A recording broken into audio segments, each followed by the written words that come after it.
Here we go. Julian Alvarez is officially a Manchester City player. We got here we go confirmation last Tuesday from the main man himself, Fabrizio Romano. And today the club confirmed on their Twitter account and all their social media accounts that he is officially a Manchester City player. The club said on Twitter today, "We are delighted to confirm that we have completed the signing of Julian Alvarez from River Plate." Yes, that is right. Julian Alvarez is a Manchester City player. As I said, the deal was confirmed today. Transfer deadline day. Actually, Julian Alvarez's birthday today, turns 22 today. But yeah, the deal has been confirmed. The Argentinian national team striker is officially a player for Manchester City now. In today's video, we're going to be going over his stats, what the deal has cost us sort of financially and all whatnot, what's going on with him for the next year or so, my thoughts on it, and sort of what I think we should be expecting from Julian Alvarez in the coming years that he's at Manchester City. Before we get into today's video though, make sure to leave a like and subscribe if you haven't already, to push the notification button as well so you're notified as soon as I go live or upload a video. We'll be back to the normal matchday content obviously this Saturday with football coming up. I'll be live for that at 2:45 PM on Saturday, so make sure to stay tuned for that. But anyway, let's get on into talking about this transfer. Julian Alvarez has come to Manchester City for around 18 million euros plus bonuses in a contract that will take him to 2027. So that's a 5-year deal Julian Alvarez has signed with Manchester City. He will be staying on at River Plate until the end of the season, coming up to the summer, so July 2022, unless River Plate make it to the latter stages of the Copa Libertadores, so like the round of 16 or whatever, which is very possible considering River Plate are a pretty big team down in the South American region. But yeah, if we don't want to let him stay there for that latter stages, by the way, we are allowed to pay a 1.5 million buyout clause, and we can then just take him off him in the summer. So if we do want him, we can take him in the summer for a very, very small fee. In 2021, Alvarez made 21 appearances, 17 of which were starts. In that time, he got 18 goals for River Plate, so a very, very good return for the young striker. That's a goal every 88 minutes, so a very, very good record when you consider Aguero's record in the Premier League was obviously 110 minutes per goal, which is still insane, although I guess it was a much harder league, and he obviously did it over a much longer period of time. Of the 18 goals that Alvarez scored, 5 of which came outside the box, 13 inside the box. So very decent range, shows he can shoot from distance, he can shoot from close. He's a bit of an all-round striker, not just limited to one type of goal.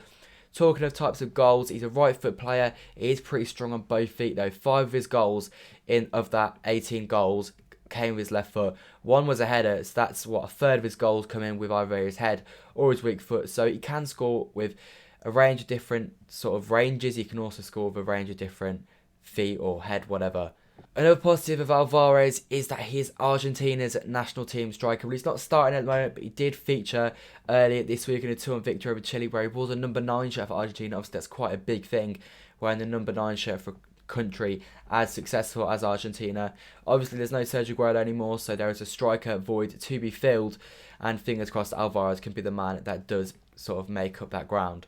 He has 2 goals for the under-23 national team as well as the under-20 national team, and he's made 6 caps so far for the first team. No goals so far for the first team, but no doubt that will come, as Cole Palmer famously said, we'll say national team goal soon come.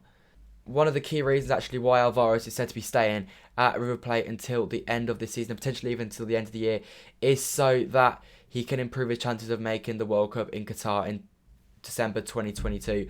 Obviously, if he's getting caps now, there's no doubt that in the next year or so he will improve massively. He's still only 22, so he's got a lot of room to improve, and so getting those minutes in frequently for River Plate will be essential in him making that World Cup squad for Argentina in the winter.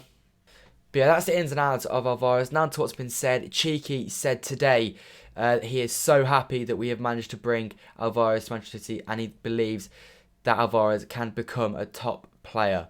Now moving on to what I expect from Alvarez. Obviously, there's a lot of hype surrounding him, considering he's a 5'7" Argentine striker with an identical celebration to Aguero. Obviously, there's going to be a lot of comparisons to Aguero. It's important we don't overhype him. Obviously, we all want him to be brilliant. We all want him to be as good as Aguero. That's highly, highly unlikely. But, I mean, that's a dream case scenario. And obviously, I get the comparisons, but we don't want to overhype him too much. But obviously, there's valid reason to be excited. He's a very promising talent. He is just 22, though, and coming with a fee of £80 million. That can only be a positive thing. It is unlikely he's going to be the main man at City even, so that even lessens the comparisons with Aguero. I wouldn't be shocked if he's sort of our second choice striker, and he'll occasionally feature out wide because apparently he can play across all front three positions, but a main striker is still expected in the summer, so I definitely wouldn't expect Alvarez to be the new number 9 for Manchester City. I could see Alvarez more as a sort of Torres replacement. The talk is that this deal was wrapped up in 10 days, so by the looks of it, he wasn't really on our radar before this January transfer window came about, so potentially we've seen the sale of Torres, and we said we're lacking a bit of depth in that position. Obviously, we have got a lot of depth, but maybe we could do a little bit more on that sort of striker and wide areas that Torres could have filled in. But now he's gone, we feel like Alvarez is the man to do it. It's a cheap signing. He's obviously going to be satisfied with not playing every minute of football, because the jump from River Plate to Manchester City is going to be a big one. So unless he can prove himself, he won't feel like he's sort of just deserved the right to go straight into that team. So that's quite a smart sign in my opinion, especially considering we signed him for like 35 million less than we sold Torres for.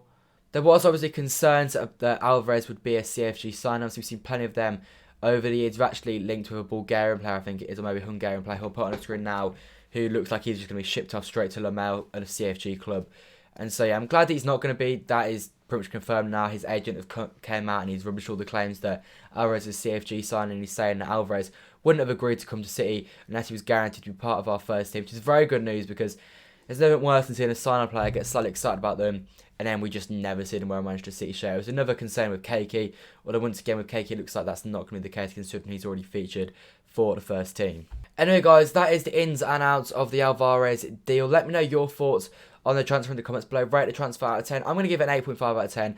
I can't really see any downsides to this. It's not the greatest sign ever, but at the same time there is zero possible negatives that this can bring this club. It's a very, very cheap signing in comparison to sort of the money Manchester City have. If worse comes to worse, if he flops, if he doesn't do very well, we're going to get at least 50 million in return for him, because he's still going to have ability. He's still a very young player, so he's going to get better.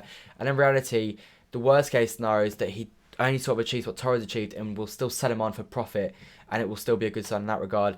The dream case scenario is that he becomes a Manchester City mainstay player, maybe a Gabby Jesus level player, and he's a very useful asset to have in this club.